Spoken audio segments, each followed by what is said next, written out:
ನಮಸ್ಕಾರ, ಕೃಷ್ಣ ಆಟೋಸ್ ಕೊಳ್ಳೇಗಾಲ. ಒಂದು ಹೋಂಡಾ active 125 BS4 ನಮ್ಮ ಹತ್ರ ಇಂಜಿನ್ ವರ್ಕ್ ಬಂದಿದೆ. 500 ಕಿಲೋಮೀಟರ್ಗೆ ಅರ್ಧ ಲೀಟ್ರ್ 3/4 ಲೀಟ್ರ್ ಆಯಿಲ್ ಕುಡ್ಕೋತಾ ಇದೆ. ಹೋಗ್ತಾ ಹೋಗ್ತಾ ಆಫ್ ಆಗೋದು, ಜರ್ಕೊಡಿದ್ದು, ಈ ರೀತಿ ಕಂಪ್ಲೇಂಟು, ಸ್ಟಾರ್ಟಿಂಗ್ ಟ್ರಬಲು ಅದಕ್ಕೆ ಬಂದಿದೆ. ನೋಡಿ ಸೌಂಡ್ ಹೇಗಿದೆ ಅಂತ ತೋರಿಸ್ತೀನಿ. ನೋಡಿ ಸೌಂಡು ಕೂಡ ತುಂಬ ರಫ್ ಆಗಿಬಿಟ್ಟಿದೆ.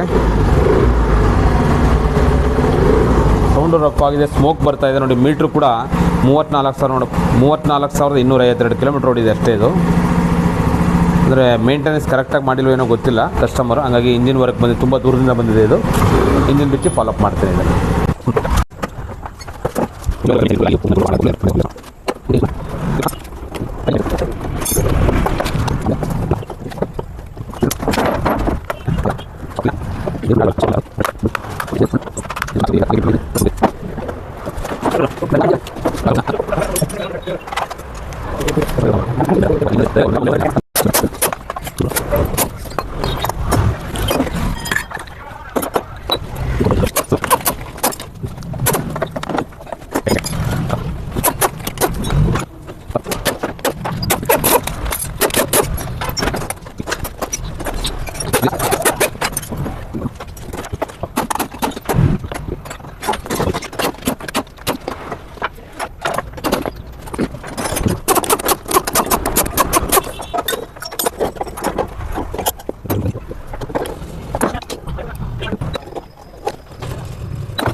ನೋಡಿ ಈಗ ಪೂರ್ತಿ ಇಂಜಿನೆಲ್ಲ ಪೂರ್ತಿ ಬಿಚ್ಚಾಕಿದ್ದೀನಿ. ಈಗ ನೋಡಿ ಇದ್ರಲ್ಲಿ ಏನೇನು ಸಮಸ್ಯೆ ಇದೆ ಅಂತಂದರೆ, ನೋಡಿ ಹೆಡ್ ಕೆಲಸ ಮಾಡಬೇಕು. ನೋಡಿ ಹೆಡ್ಡಲ್ಲಿ ವಾಲ್ಗಳೆಲ್ಲ ಹೊರಟೋಗಿದೆ. ನೋಡಿ ಎಲ್ಲ ಕಾರ್ಬನ್ ಫುಲ್ಲು ಬ್ಲ್ಯಾಕ್ ಆಗಿಬಿಟ್ಟಿದೆ. ವಾಲ್ ನೋಡಿ ಎಲ್ಲ ಬ್ಲ್ಯಾಕ್ ಆಗಿಬಿಟ್ಟಿದೆ. ವಾಲ್ ಹೊರಟೋಗಿದೆ. ನೋಡಿ ಫುಲ್ಲು ಬ್ಲ್ಯಾಕ್ ಆಗಿದೆ ವಾಲ್ಗಳು ಚೇಂಜ್ ಮಾಡಿ ಹೆಡ್ ಕೆಲಸ ಮಾಡಬೇಕಿದು. ಜೊತೆಗೆ ಬೋರು ಅಥವಾ ರೀಬೋರು ಅಥವಾ ಹೊಸ ಬೋರ್ ಹಾಕಬೇಕು. ಇದು ಕಸ್ಟಮರ್ ಮೇಲೆ ಡಿಪೆಂಡ್ ಆಗುತ್ತೆ. ಹೊಸ ಬೋರ್ ಅಥವಾ ರೀಬೋರ್ ಮಾಡಬೇಕು.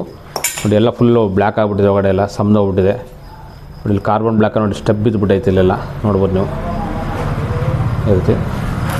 ಅದು ಬಿಟ್ಟರೆ ಕನೆಕ್ಟಿಂಗ್ ರೆಡಿ ಮಾಡಬೇಕು. ಈ ರಾಡ್ ರೆಡಿ ಹೊಸದು ಹಾಕಬೇಕು. ಮತ್ತು ಪಿನ್ನು ಬೇರಿಂಗು ನೋಡಿ ಇಂಜಿನ್ ಬೇರಿಂಗ್ ಹಾಕಬೇಕು. ರಾಡ್ ಹಾಕಬೇಕು. ಜೊತೆಗೆ ದೊಡ್ಡ ಬೇರಿಂಗ್ ಬರ್ತಿದ್ದು BS6 ಬರುತ್ತಲ್ಲ ಆ ಟೈಪ್. ಇದು 2 ಬೇರಿಂಗ್ ಚೇಂಜ್ ಮಾಡಿ ರಾಡ್ ಹಾಕಬೇಕು. ಇನ್ನು ಮಿಕ್ಕಿದ ಕೆಲಸಗಳೆಲ್ಲ ಮಾಡಬೇಕು. ನೋಡಿ ಲೈನರ್ಗಳು ಬರ್ತಾನೆ ಇಲ್ಲ, ತುಂಬ ಟೈಟ್ ಆಗಿಬಿಟ್ಟಿದೆ. ಎಲ್ಲ ಬಿಚ್ಚೆಲ್ಲ ಓಪನ್ ಆಗಿಲ್ಲ. ಇದೆಲ್ಲ ಲೈನರ್ಗಳೆಲ್ಲ ಬಿಚ್ಚಿ ಕ್ಲೀನ್ ಮಾಡಿ ಇದಕ್ಕೆ oil seal kit, packing kit, cam shaft, rocker, timing change kit, ಇನ್ನೂ ಸುಮಾರು ಸಾಮಾನು ರೋಲರ್ ಯೂಸ್ ಬರ್ತೀವಿ. ಇಷ್ಟೆಲ್ಲ ಹಾಕಿ ರೆಡಿ ಮಾಡಿದ್ರೆ ಗಾಡಿ ಫಸ್ಟ್ ಕ್ಲಾಸ್ ಆಗಿರುತ್ತೆ. ಇದೇ ಥರ ಟೆಕ್ನಿಕಲ್ ವೀಡಿಯೋಗಳಾಗ್ತಾ ಇರ್ತೀನಿ. ಫಾಲೋ ಮಾಡಿ, ಶೇರ್ ಮಾಡಿ, ಲೈಕ್ ಮಾಡಿ. ನಮಸ್ಕಾರ.